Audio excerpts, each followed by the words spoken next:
She says she wants love, but what she really wants is to be devoured without being touched. She wants a man who makes her question her own mind, someone whose presence alone makes her thighs tense, but never begs to be close. You think she left because you didn't give enough? Number. She left because you gave too soon and left her nothing to ache for. The truth? Women fall in love with the man who lives just beyond the edge of their understanding. Not because he's cruel, but because he feels dangerous to their ego and safe to their soul at the same time. That's the paradox that owns her. Not the man who offers his heart, but the one who makes her wonder what it would cost her to hold it. You're not here to make her feel loved. You're here to make her feel haunted, because the man she truly wants isn't remembered for what he gave, but for what he withheld just long enough to make her lose control. This is not a love story. This is psychological seduction through the lens of Stoicism. And once you understand the truth I'm about to show you, you'll stop asking her to choose you, because she already did. She just hasn't told you yet. 1. Love doesn't feel like love to her until there's risk. What if I told you that the moment a woman feels safe with you is often the exact moment her desire starts to fade? It sounds cruel, it sounds unfair, but it's how she's wired. See, women don't fall in love the way you were taught. Not through security, not through logic. They fall through sensation, through emotional risk. You hold her hand, tell her you'll never leave. You think that makes her feel safe, and maybe it does, for a moment. But safety doesn't fuel attraction. Uncertainty does. It's not the promise that makes her heart race. It's the unknown. It's not, "I'll always be here for you." It's, "I could have anyone, but right now, I choose you." And that temporary possession is what makes her feel love. This is the part no one tells men. Women crave tension, not because they're manipulative, but because their brains evolved to be drawn to what's rare, not what's obvious. That's why she pulls back when you become too available. That's why the guy who doesn't text her for 2 days ends up in her head, while the man who texts "good morning" every day gets muted. It's not about being a jerk. It's about creating space for her desire to breathe. Because if she always knows where she stands with you, she doesn't have to feel. And feelings, especially uncertain ones, are what create obsession. Here's the twist. A woman doesn't want total control. She wants to feel chosen by a man who didn't need to choose her. That's what unlocks her deepest emotional core. Stoicism teaches us to control our emotions, not to become cold, but to become centered. So when she tests you, pulls away, goes quiet, you don't panic, you don't beg, you don't chase. You remain still, and in that stillness she senses something powerful. She senses that you are not here to be her emotional pet. You are here because you want to be, not because you need her validation. That tension, that lack of desperation, is what turns a woman's curiosity into craving. It makes her earn you. Because the truth is simple. A woman only falls in love when she feels like she could lose you. Not because you're leaving, but because you could walk away at any time, and it wouldn't break you. That's what drives her wild. That's what makes her choose you over and over again, even when she doesn't understand why. She doesn't fall for the man who gives her everything. She falls for the one who makes her feel everything. 2. She loves you, most when she doesn't understand you. Let's get one thing clear. She's not trying to know you. She's trying to feel you. And the moment she fully understands you is the moment her desire begins to die. It's not because she's shallow. It's because mystery is magnetic and the known is forgettable. You think vulnerability means opening up every detail of your soul. You think telling her everything makes her feel closer. But that closeness, if it's unearned, if it's constant, if it's total, it dulls her senses. Because what she wants is to wonder, to guess, to project her own fantasies onto you. That's the secret. The man she obsesses over isn't necessarily better looking. He's the one she can't figure out. He's the guy who listens more than he talks, who's emotionally present but psychologically untouchable. She doesn't know what he's thinking. She's not sure if he's falling for her. And that emotional ambiguity, that subtle uncertainty, that's where her desire lives. It's not what you reveal that turns her on. It's what you withhold. You don't owe her your full story. You owe her your full presence. Those are not the same thing. She falls for the man who can sit across from her, look her dead in the eye, and say nothing at all. Because that silence says everything. You want her to love you? Don't give her all your answers. Give her questions. Let her wonder what keeps you up at night. Let her wonder what scars you've hidden. Let her wonder who you used to be before the world told you to soften. Because when she's wondering, she's imagining. And when she's imagining, she's feeling. And feelings, not facts, are what make women fall in love. Stoicism isn't about emotional suppression. It's about emotional control. It's about being so grounded in who you are that you don't need to explain it to anyone. She may beg you to open up. She may push you to be more vulnerable. And maybe, if she earns it, you let her peek behind the curtain. But only a glimpse. Because the rest? That's yours. That's sacred. That's your power. And that power, the quiet strength, the emotional stillness, the unpredictable current running beneath your calm surface. That's what makes her fall. She doesn't fall for what she sees.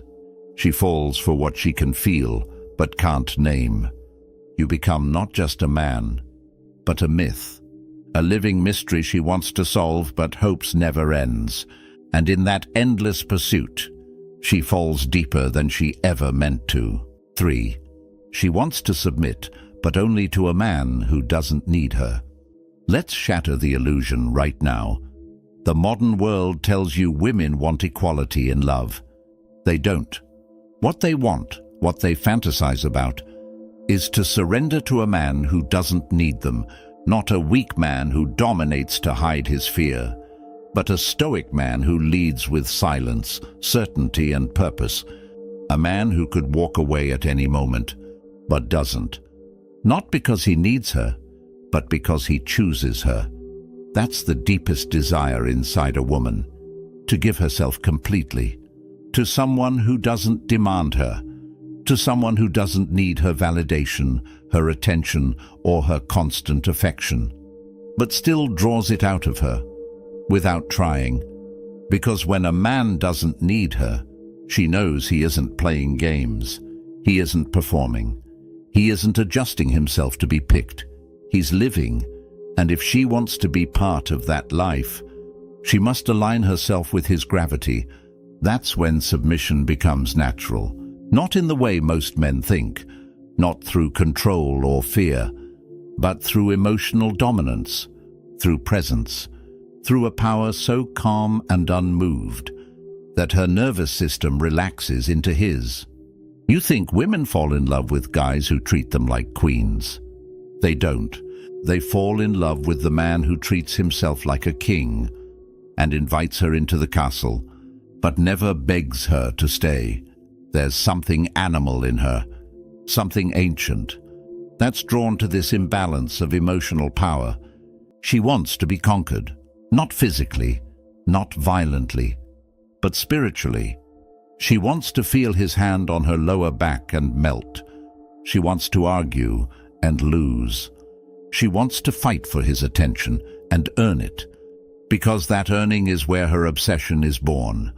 When a man is full by himself, her love doesn't fill a void. It becomes a gift. And that shift is everything.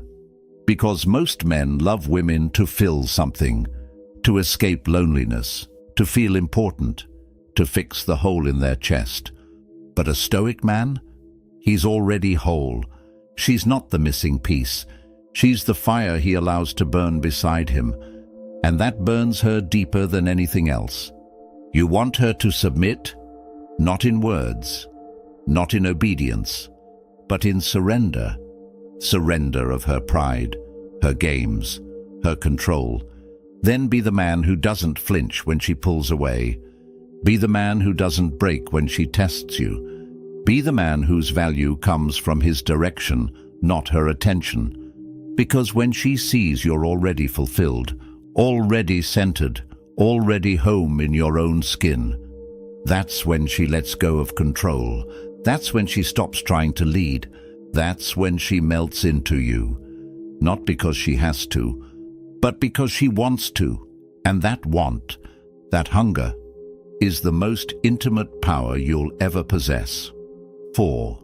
She craves the man who makes her feel powerless. She'll never admit this out loud, not to her friends, not even to herself, but the man who truly unlocks her heart and body is the one who makes her feel powerless in the presence of his strength. Not force, not aggression, but that quiet, impenetrable dominance that she can't argue with. It's not about yelling. It's not about being controlling. It's about walking into a room and every cell in her body noticing you. You don't flinch. You don't explain. You don't ask for permission. You move like a man who owns himself, and suddenly, without a word, she feels herself shrinking, not because you diminish her, but because your presence is overwhelming. And that's what her nervous system is wired to want. Whether she's a corporate CEO, a self-proclaimed feminist, or a soft-spoken romantic, every woman, in the deepest part of her psyche, wants to feel overpowered by someone she trusts. The man who walks like he doesn't need approval. The one who can say no without blinking. The one who doesn't fear her emotion but contains it. When you say, "Stop," she listens. When you say, "Come here," she obeys, without even knowing why. It's not magic.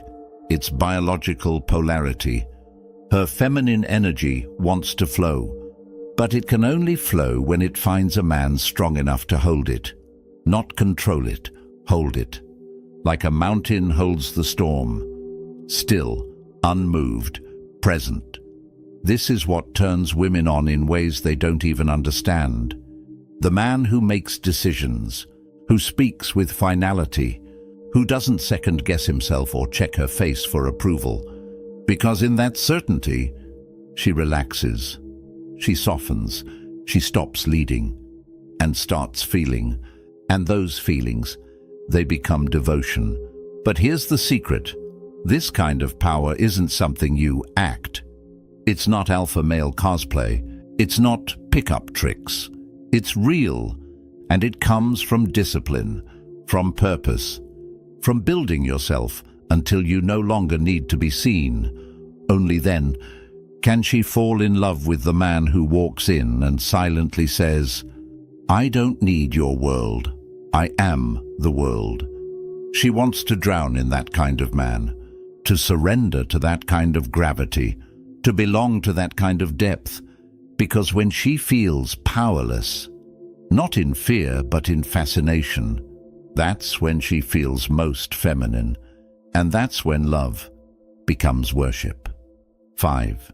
She'll leave the man who loves her for the one who understands her darkness. Every man wants to be the one she trusts, but the one she lusts for, that's the one who sees her darkness and doesn't flinch. You loved her, you protected her, you gave her safety, and yet she left. Why? Because she wasn't looking for someone to keep her warm. She was looking for someone who could handle her shadow, her jealousy, her rage, her craving to be ruined and rebuilt. She doesn't want a man who's scared to see the wild parts of her. She wants a man who can look into the chaos behind her smile and say, "I see all of it, and I'm still here." And if you can't meet her there, she'll smile. She'll thank you for being such a good guy. And then she'll go fuck the man who brings her closer to her own madness. Women aren't gentle creatures, not under the surface. They are storms, volcanoes, oceans with monsters under the waves. And most men, they try to love the surface. They compliment the makeup. They quote poetry. They try to fix her. But the man who knows the secret, he dives deeper. He says, "Show me what you're scared of." He says, "Bleed in front of me, I won't run." And when she tests him, throws her worst at him, and he stays unmoved, that's when she breaks. That's when she opens. That's when she chooses him over every man she's ever met. Because he didn't just love her light. He understood her darkness and didn't try to save her, didn't shame her, didn't solve her. He just stood there like a mirror she couldn't escape. And when a woman finds that mirror, she gives herself in ways no words can explain. Not out of fear, not out of control, but because she knows, this man sees the parts of me I hide from the world, and he wants that. That's not just love. That's bondage, the soul-level kind. And no flowers, no dinners, no sweet gestures can ever compete with it. She'll leave the man who tries to protect her from herself, for the one who walks with her into the fire. That's the man she'll follow. That's the man she'll undress for without him ever asking. That's the man she'll never forget, even if she leaves, even if she marries someone else, because no one else ever understood the beast inside her and stayed. If you've ever chased her and felt her slip away, comment, "No more begging," because that version of you dies today. If you've made her feel your silence and watched her come closer because of it, comment, "She chased me." If you finally understand that women don't fall for comfort, they fall for emotional gravity, comment, "I am the storm." And if you're still becoming that man, the man she can't explain, can't predict, can't forget, comment, "I'm becoming him." Because awareness is the first seduction. Now dash. Like if you felt something you've never heard said before. Subscribe if you're done playing by rules written for weaker men. And share this with a brother who's still trapped in the illusion that effort equals love. This isn't about getting her. It's about becoming unforgettable. The rest, she'll handle.